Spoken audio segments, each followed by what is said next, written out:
Baixa a cabeça, fecha os olhos um instante.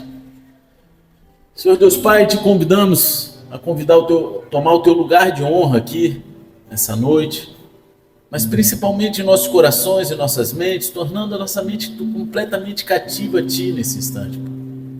Conduza o nosso coração completamente linkado ao Teu, que possamos receber de Ti e assim transbordar em nossos corações a Tua verdade.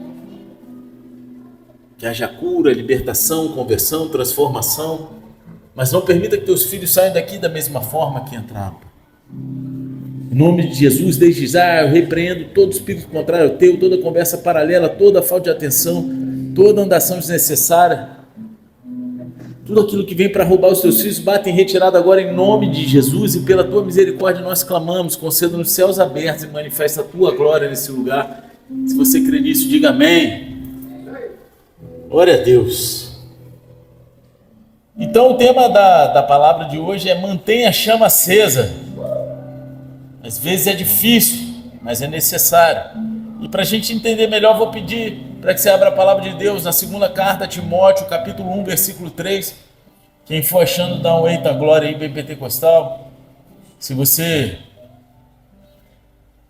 não estiver achando, abre a Bíblia em qualquer lugar e faz aquela cara de que já achou.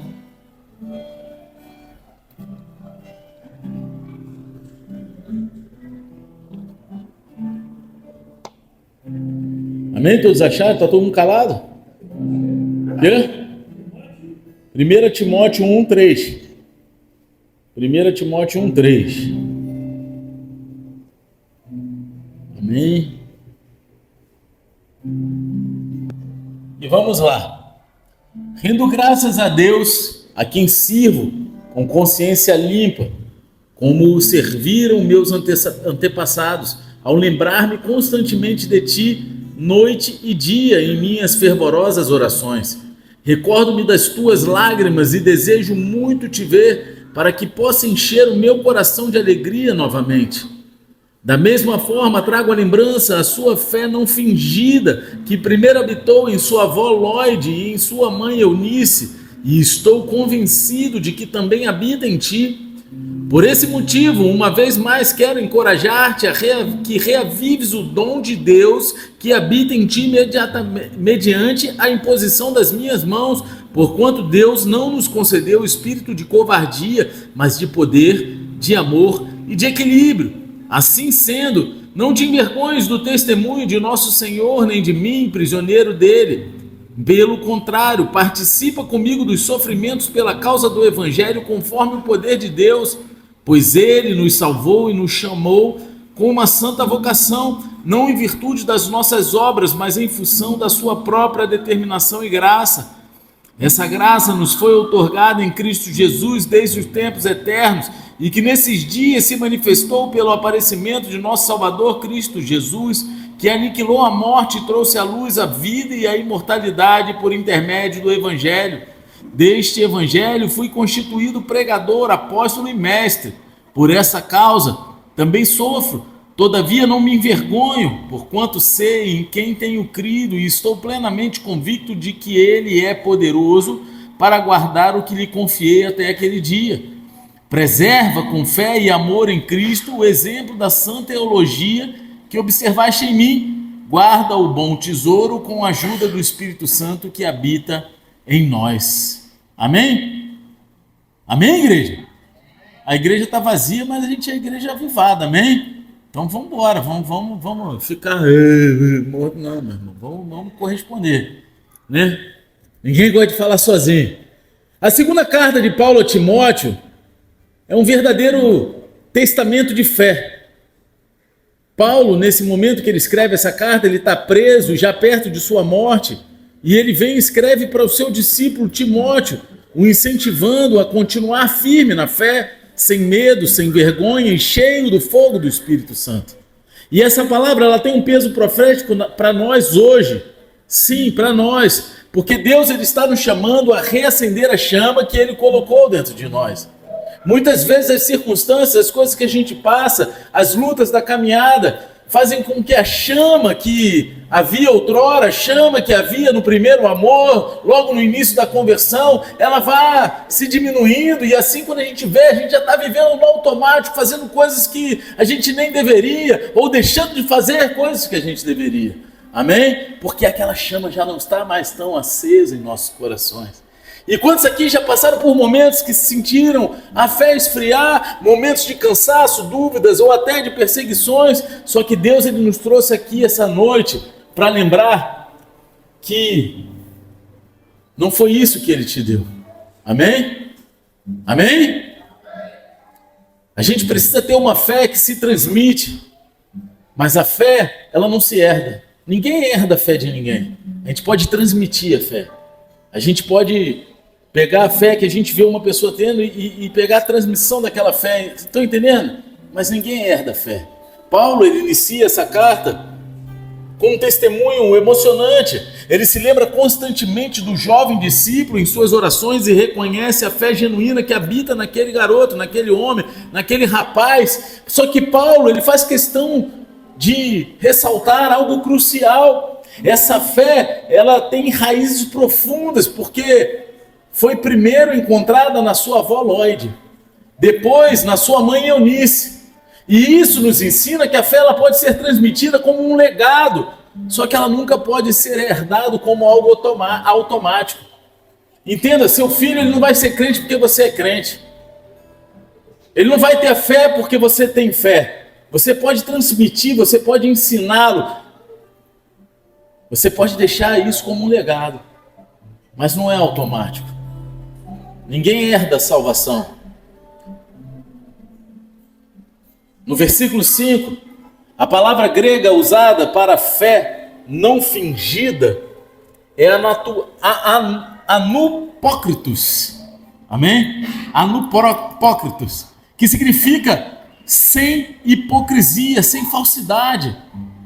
Ou seja, isso nos mostra que Timóteo ele não apenas seguia os passos de sua família por tradição, mas ele tinha uma fé real, uma fé testada e verdadeira. O cristianismo ele não se trata apenas de nascer em um lar cristão, mas de viver um relacionamento autêntico com Deus. Viver um relacionamento profundo com o Senhor.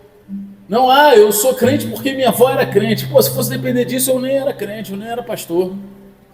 Mas cada um tem que desenvolver o seu relacionamento. Não adianta você querer carregar alguém nas costas que não tem um relacionamento. Se você não ensinasse a pessoa a ter um relacionamento, ela nunca vai chegar a lugar nenhum. Timóteo ele cresceu em Listra, que era uma cidade da província romana lá de Galácia. O pai dele era grego. E provavelmente o pai dele não era cristão, porque não é citado em lugar nenhum. Ninguém fala do pai dele, né? Provavelmente, e a gente também tem um texto de Atos 16:1 que dá a entender. Amém? Amém ou não? Depois você pode anotar e ver em casa. O que significa que a sua mãe e a sua avó tiveram um papel essencial na sua formação espiritual. E mesmo em meio a uma cultura pagã, onde deuses gregos eram adorados e o cristianismo era uma novidade, o cristianismo ali era algo novo. A fé de Eunice e Lloyd foi forte o suficiente para influenciar Timóteo profundamente. Talvez você tenha crescido num lar cristão, ouvindo sobre Jesus desde pequeno. Eu não estou falando de lar de crente não, porque o meu lar era cristão e eu não era crente. Amém? Não estou falando de religião. Só que a fé dos seus pais, ela não pode sustentar a sua caminhada com Deus. A fé dos seus líderes não pode sustentar a sua caminhada com Deus. Você precisa de uma experiência pessoal com o Senhor. A pergunta aqui, a sua fé é emprestada ou é autêntica? Você anda com a fé dos outros ou com a fé que você cultiva todos os dias? Você vive um evangelho baseado naquilo que você ouviu dos outros ou você tem um relacionamento direto com Deus? O chamado de Deus para você hoje não vive uma fé de segunda mão. Tenha a sua própria experiência com o Pai. Não viva com aquilo que você ouve dos outros. É maravilhoso, a fé vem pelo ouvir a palavra de Deus, mas se você só ouvir e não praticar, a fé morreu. Tradição pode te ensinar sobre Deus, mas só um encontro com Ele pode transformar a sua vida. Então não adianta você ouvir, se encher, se você não fizer algo com isso que você tem ouvido. O dom, ele precisa ser reacendido. Paulo, ele encoraja Timóteo com uma palavra poderosa lá no versículo 6, quando ele fala o seguinte: por esse motivo, uma vez mais, quero encorajar-te que reavives o dom de Deus que habita em ti mediante a imposição das minhas mãos. A palavra grega usada para reavivar aqui é anasopurel, pureor. Eu não sei falar direito essas palavras. Só que ela significa soprar sobre brasas para reacender o fogo. Era um termo que era usado assim, sabe? Quando você põe fogo numa fogueira e fala que assim, ó, abana aí, só para ir para esse negócio reacender. É esse termo que foi usado aqui para reavivar. Reacende as chamas. E isso nos mostra que o fogo de Deus, ele nunca se apaga por completo, mas ele pode ser abafado pela falta de zelo, pelo medo ou pelas distrações da vida. E meu querido, a falta de zelo, o medo e as distrações tem sido algo que tem corroído o coração dos crentes. Muito crente cumprindo escala. Eu não estou falando aqui não, estou falando da igreja do pastor Clodoaldo. Muitas vezes a gente cumpre escala no automático. Perdeu aquele zelo. Antigamente fazia de um jeito espiritual, buscando, fazendo as coisas que tinha necessidade. E agora não, eu tenho que fazer isso, vai, e aí vai embora. Só que realmente está fazendo, é o que eu sempre falo, faz para Deus e não com Deus. A gente precisa fazer com Deus e não para Deus. Deus, ele não precisa de empregado.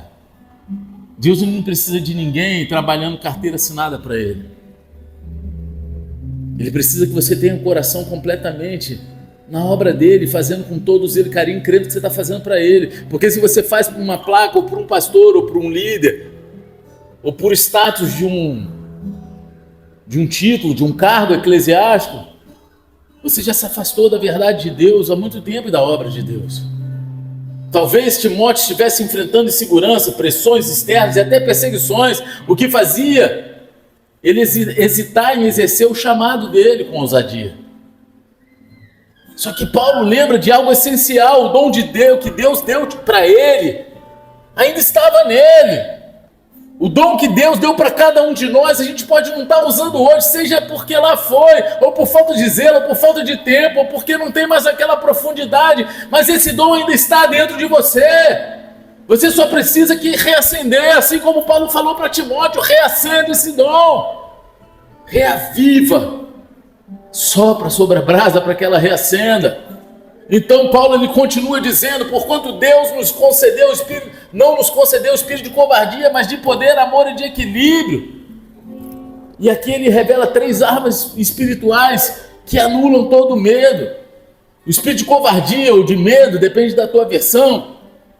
A palavra no original, no grego aqui, é deilia, que significa timidez extrema, um medo que paralisa. E isso não vem de Deus.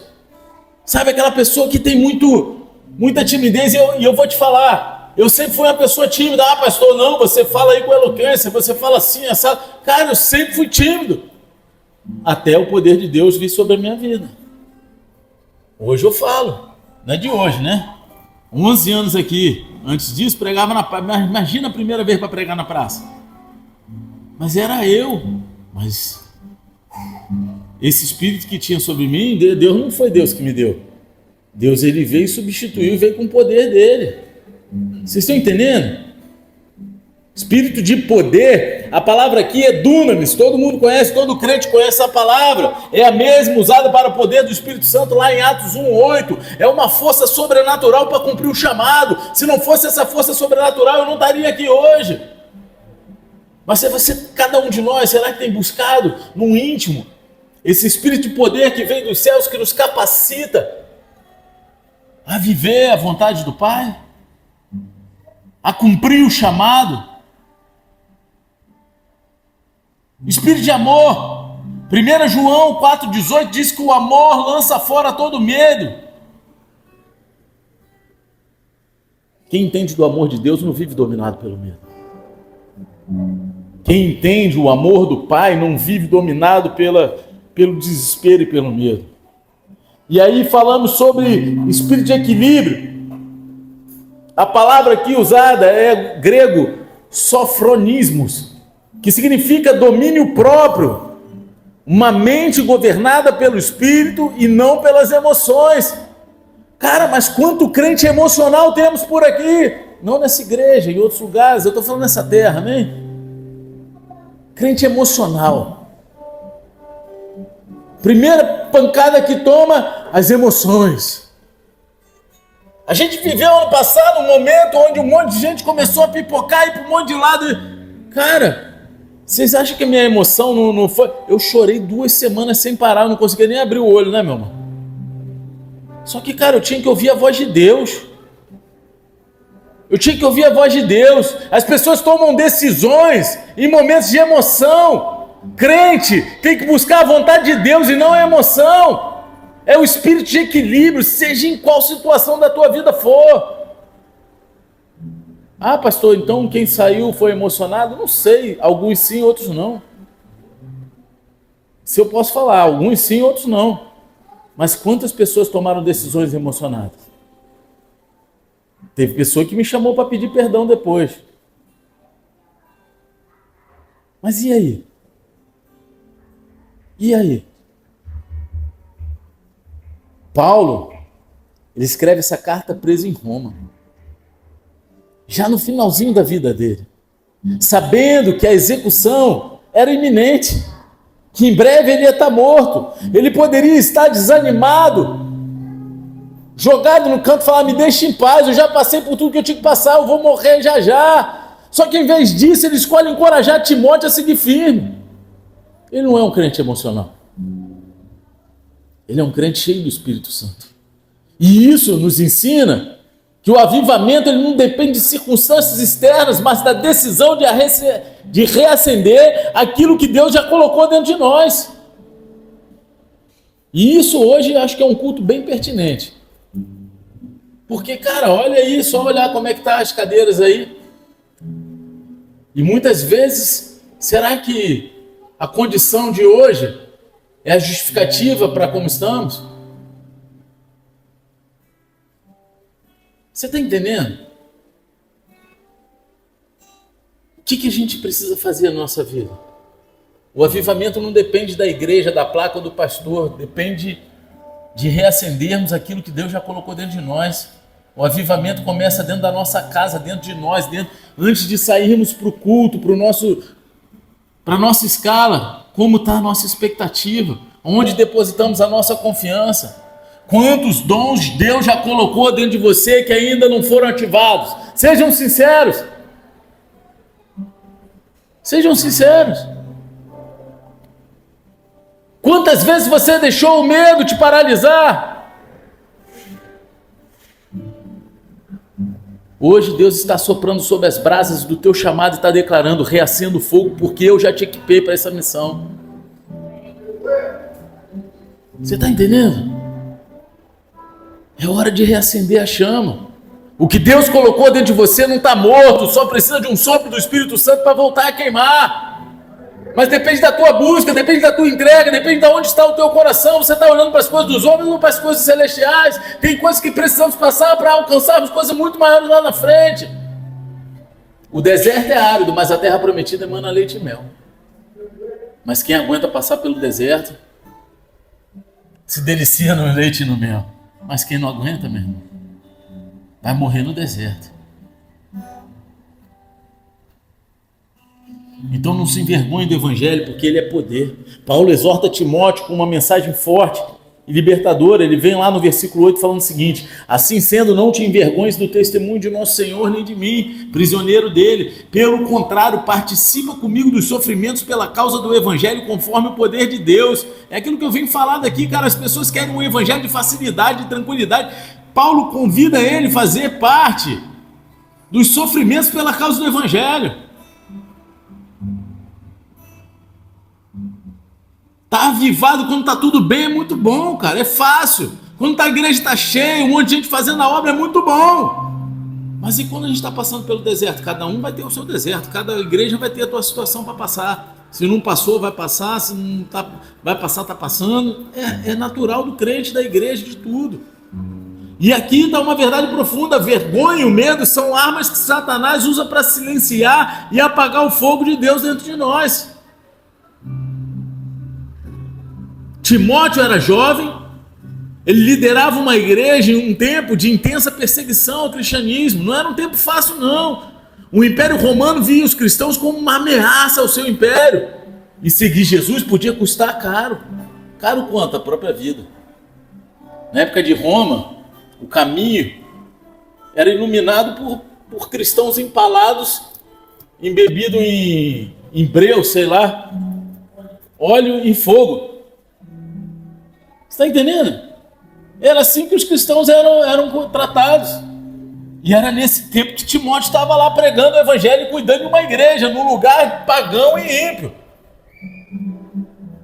Paulo, ele estava preso por pregar o evangelho e sabia que Timóteo poderia ser tentado a recuar. Pô, o cara que foi o meu mentor, o cara que me discipulou, o cara que cuidou de mim, que me deixou aqui como líder dessa igreja, está preso e vai morrer. Mas ele encoraja: não te envergonhes. Naquela época, ser associado a um prisioneiro como Paulo poderia significar ser visto como criminoso também. A cruz de Cristo era considerada um símbolo de vergonha. Está lá em Gálatas 3,13. E seguir Jesus exigia coragem também. Exigia coragem. Mas Paulo, ele lembra Timóteo que o evangelho, ele não é um peso, é um privilégio. Se você hoje trabalha na casa do Senhor, se você hoje faz algo para Deus, seja dentro ou fora da igreja, cara, não é um peso, é um privilégio. A hora que se torna um peso é que você não está mais fazendo para Deus, você está fazendo para sustentar um ego ou para outros verem. Não pode se tornar um peso. Onde está o teu coração? Porque quando se torna um peso, o teu coração já saiu do foco de Deus. Agora Paulo, ele continua dizendo no versículo 9: pois ele nos salvou e nos chamou com uma santa vocação, não em virtude das nossas obras, mas em função da sua própria determinação e graça. Ou seja, o seu chamado não depende daquilo que você pode fazer, mas do que Deus já fez por você. Não é sobre mérito, mas é sobre a graça de Deus. Então Paulo, ele declara com ousadia no versículo 12: estou plenamente convicto de que ele é poderoso para guardar o que lhe confiei até aquele dia. E isso significa que foi Deus que te chamou. A gente não foi assoviado na esquina não, meu querido. Se você tem um dom, você tem um chamado, você tem um ministério, meu irmão, foi Deus que te chamou, creia nisso. Ele mesmo vai te sustentar. Não importa aquilo que aconteça, ele é fiel para cumprir o que prometeu e ponto. Mas você tem que permanecer. Você tem que permanecer. Quantas vezes a gente se cala com medo do que os outros vão pensar? Seja para pregar o evangelho, ou seja para se posicionar diante de algo que é de Deus. Quantas oportunidades a gente perde de falar de Jesus porque a gente tem vergonha de ser rejeitado? Ah, não vou falar aqui agora não, porque acho que não é pertinente. Meu irmão, a palavra de Jesus, ela é sempre pertinente. Pede sabedoria. A gente não pode ser aquele crente chato, mas com sabedoria a gente já lança semente para todo lado. Tem vezes que você vai ter que ser grosso, tem vezes que você vai ter que ser sutil, tem vezes que você vai ter que vir com o pé na porta, tem vezes que você vai ter que bater na porta, e assim vai. Mas com sabedoria, Paulo, ele nos lembra, o evangelho não é motivo de vergonha, e sim de poder. Cara, você poder carregar as boas novas, quando você fala do evangelho, você está se comportando como um embaixador. Não é uma honraria máxima ser embaixador? Quanto mais embaixador de Cristo. Diplomatas dos céus. Diplomatas celestiais, meu irmão.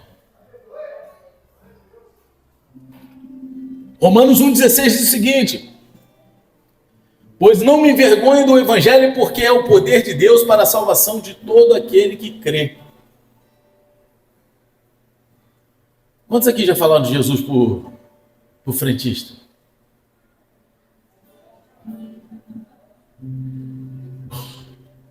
O cobrador da van, o motorista da van. Às vezes no ônibus está escrito assim, né? Fale o motorista somente um dispensado. Aí tu chega do ouvido dele e fala, Jesus te ama e eu também. Isso é indispensável, cara. Não é isso? Jesus morreu por você. O salário do pecado é a morte, mas o dom gratuito de Deus é a vida eterna. Imagina tu falar isso. Hoje, Deus está te chamando para se posicionar. Então, meu querido, não esconda a sua fé, não deixe o medo te calar.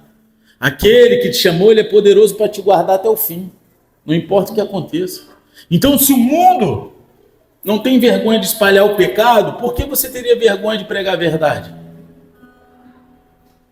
Meu irmão, se a pessoa respira, ouve, e se não ouvir, tu quiser, tu ainda dá um jeito, né?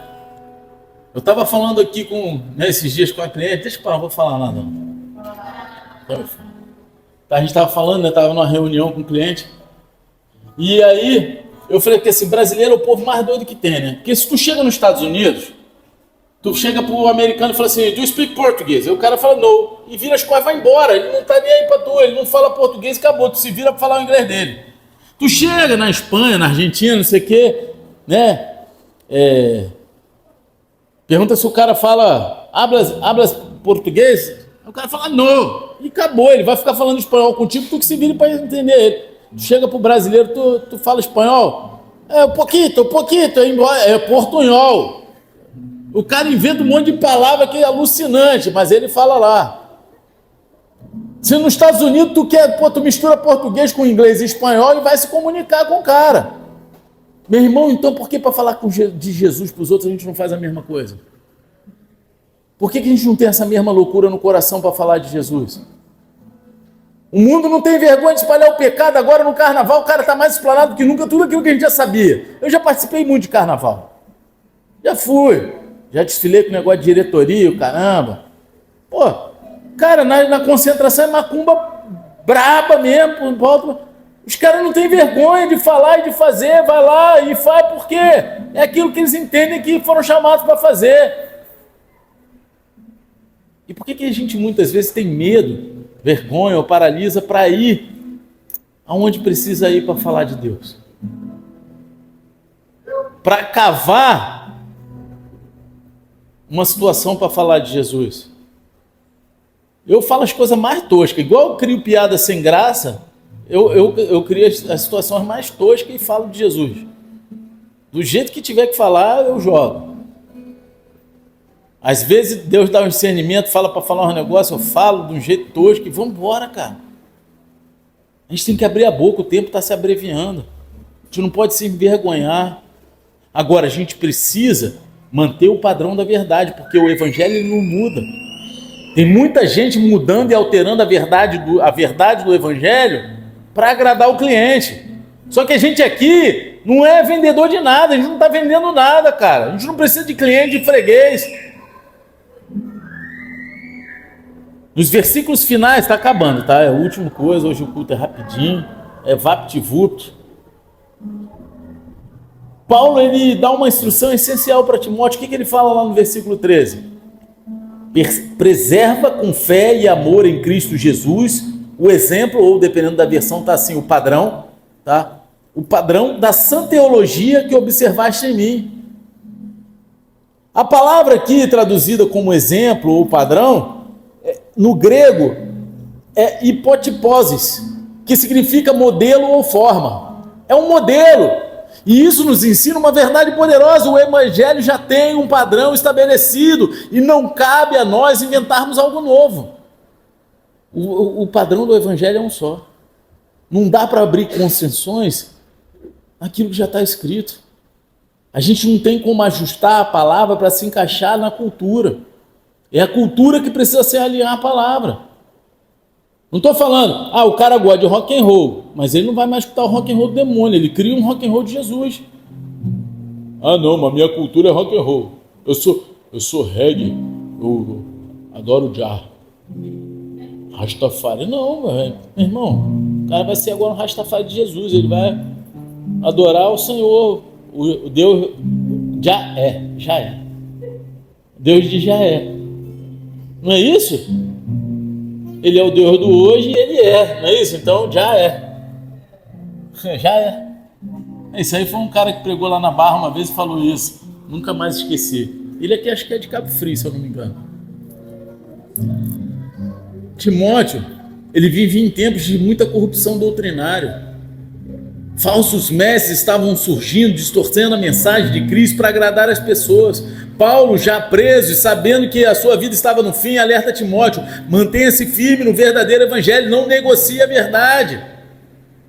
Tem gente aí, já estamos reescrevendo a Bíblia, tem um outro herege falando não sei o quê, o outro que está para morrer lá batendo as caçuletas, já recebeu a extrema-unção, falou que a Bíblia era um folclore, sei lá, era uma alegoria que precisava ser revista. Cara, não estou mentindo aqui falando contra a religião, estou falando coisas que pastores e líderes de outras religiões falaram, contra a Bíblia.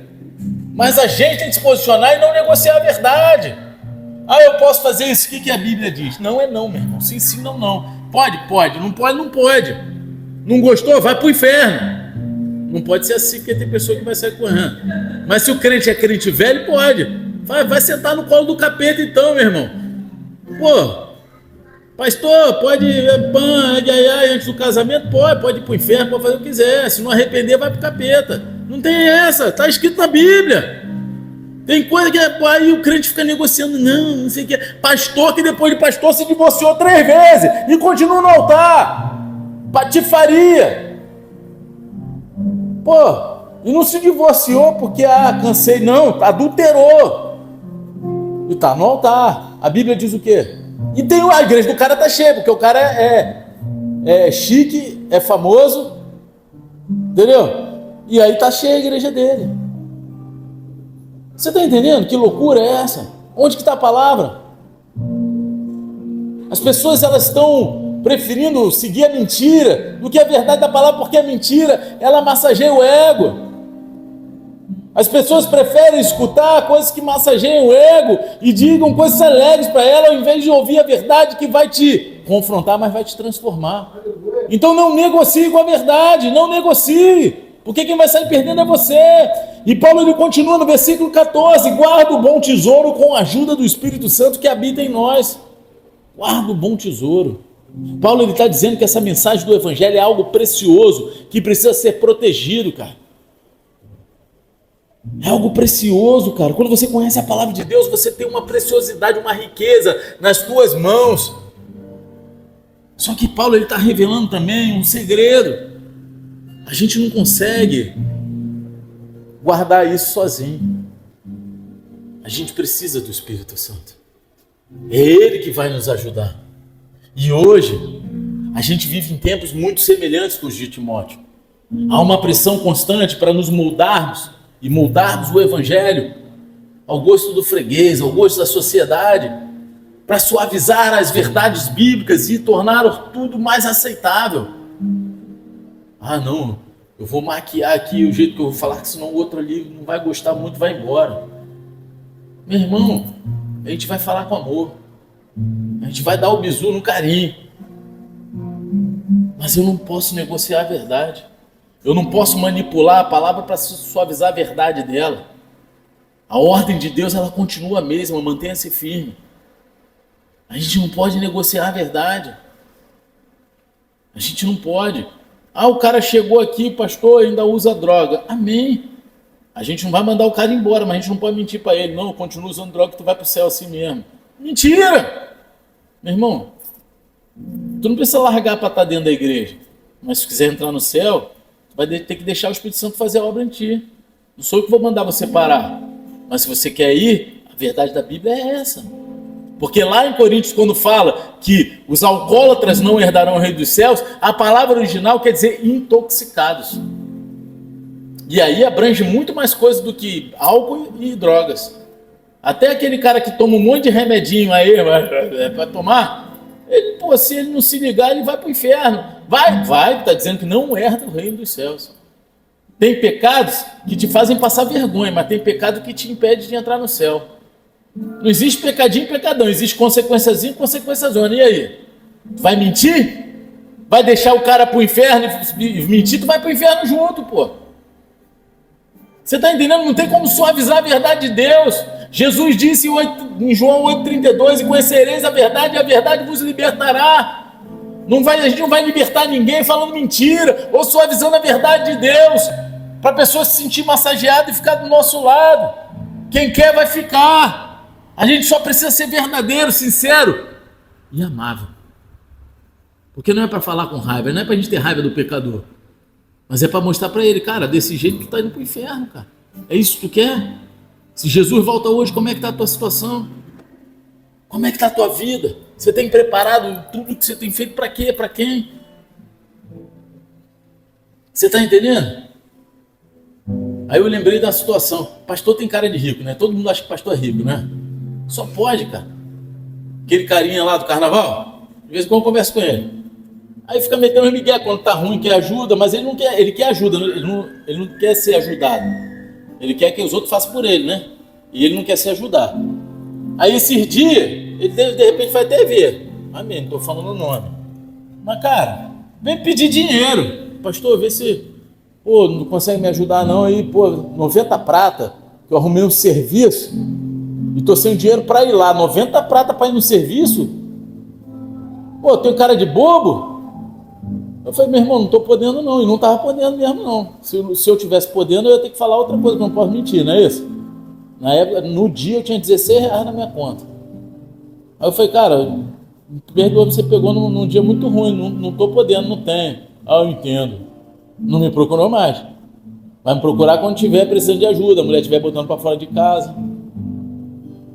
Meu irmão, as pessoas... Aí o pastor, tem pastor que vai lá e dá o dinheiro, faz as coisas todas. Aí é que nem agora, pô, a gente não pode virar as costas para os outros, amém? Aí tinha uma senhorinha de 96 anos na rua, aí uma pessoa encontrou ela, liga para mim. Por que ela não ligou para o líder dela? Você está entendendo? Que é de outra religião, de outra situação. Eu não vou virar as costas. Eu falei que assim, olha só, o que eu posso fazer por ela? Porque não adianta nada eu pegar lá e dar comida. Eu posso até juntar a galera, comprar uma cesta básica e dar para ela, mas vai acabar. Ela tem 96 anos, alguém deve estar recebendo o INSS dela. Ou então a gente pode tentar juntar a galera para ver, para dar entrada no INSS dessa mulher, não é isso? Ajudar ela de alguma forma. Mas pegar e ficar, pô, aí joga para os outros. Eu pego no meio da rua, digo pro Luizinho: Luizinho, resolve aí, Luizinho. É mole. O evangelho fala que é pessoal, a gente não pode ver uma pessoa precisando e mandar ela embora. Mas as pessoas querem terceirizar isso, o amor. Olha como eu fui amoroso. Olha como eu fui bonzinho. Eu levei para a igreja e deixei na conta do pastor, na conta do resto da igreja. Eu mesmo só levei. Você está entendendo? É isso que a palavra diz para fazer? Às vezes você não tem condição. Monta uma força-tarefa. Fala, o que a gente pode fazer para ajudar essa pessoa? Vocês estão entendendo onde eu quero chegar? Quem tenta modificar a verdade não está ajudando ninguém. Está apenas afastando as pessoas da verdadeira liberdade que só Cristo pode dar. Então reacenda o fogo. Reacenda o fogo. Talvez o fogo dentro de você tenha enfraquecido. Talvez o medo, a vergonha, ou as distrações tenham apagado a sua paixão pelo Evangelho. Só que assim como Paulo, ele disse a Timóteo, Deus está dizendo para você hoje: reaviva o dom que há em ti. Voltando naquele cara que me liga, pede ajuda, cara, eu não falo mentira nenhuma para ele. Eu falo: cara, você quer ir para clínica? Você vai ter que fazer a tua parte, meu irmão. Eu poderia ir em Macaé te buscar, botar dentro do carro, te levar lá para a clínica. Mas se eu fizer isso, você não vai ficar lá. Eu arrumo a clínica para ele. Agora ele liga e ele vai com as próprias pernas. Você entende? Entende como é que é? Eu não posso salvar ninguém. Sabe, é que nem eu não tenho sentido, desde que eu escutei, né? Um homem chamado Jake Hamilton fala algo que é uma grande verdade. O crente tem mania de falar de Jesus e querer entubar, goela abaixo, a oração de entrega. E quantas pessoas no meio da emoção fazem aquela oração de entrega, mas viram para as costas ali e fazem um monte de besteira, porque foi naquele momento de emoção, cara. A Bíblia não fala nada que a gente precisa fazer os outros fazer essa oração. A Bíblia diz que a gente precisa confessar com os nossos lábios. Então faz a tua parte, só semeia, meu. A hora que a pessoa estiver pronta, ela vai entregar a vida dela. Ela vai vir para o culto, o Espírito Santo vai tocar ela e ela vai fazer a entrega dela. Ou ela mesma vai pedir, cara, tu falou de Jesus, mas como é que eu faço para viver isso aí? Aí você vai falar, primeiro você tem que confessar com os teus lábios, que Ele é o teu único. Você crê nisso? Você quer fazer essa oração agora? Aí é diferente. Tem gente que já obriga, né? Já viu? Não, meu irmão, pô, Jesus já entregou tua vida para ele. Então vai entregar agora. Quem já viu? Você nunca viu ninguém fazer isso? Eu já vi. Entrega agora. Tipo, tô roubando, meu irmão. Aí, perdeu. Quer dizer, ganhou, né? Aí, ganhou. Não é assim, cara. Agora eu quero dizer uma coisa. O Espírito Santo, ele está soprando sobre você agora. Porque a chama de Deus, ela não está morta. Ela só precisa ser reacendida. Ah, pastor, é para eu viver aquilo que eu vivi há 10 anos atrás? Não. É algo novo. A chama de hoje é diferente da de ontem. Aquilo que Deus tem para fazer com a chama que tem acesa dentro de você é muito maior do que aquilo que Ele fez ontem. Você só precisa querer, estar disponível e entender. O Evangelho, ele não precisa de adaptações. Ele precisa de guardiões. Fica de pé, abaixa a cabeça, fecha os olhos em nome de Jesus.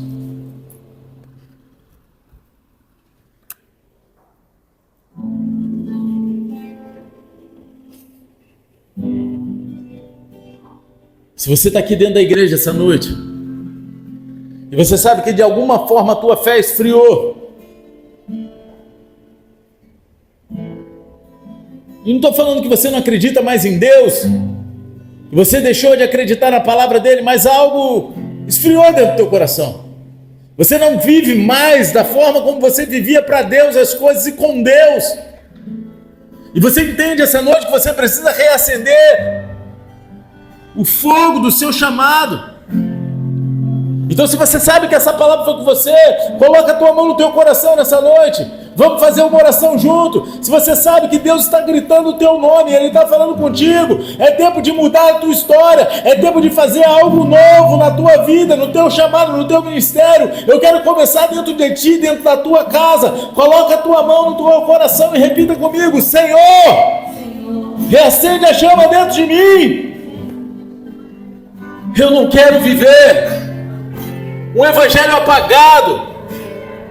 Eu quero ser cheio do teu Espírito e manter a chama acesa até o fim.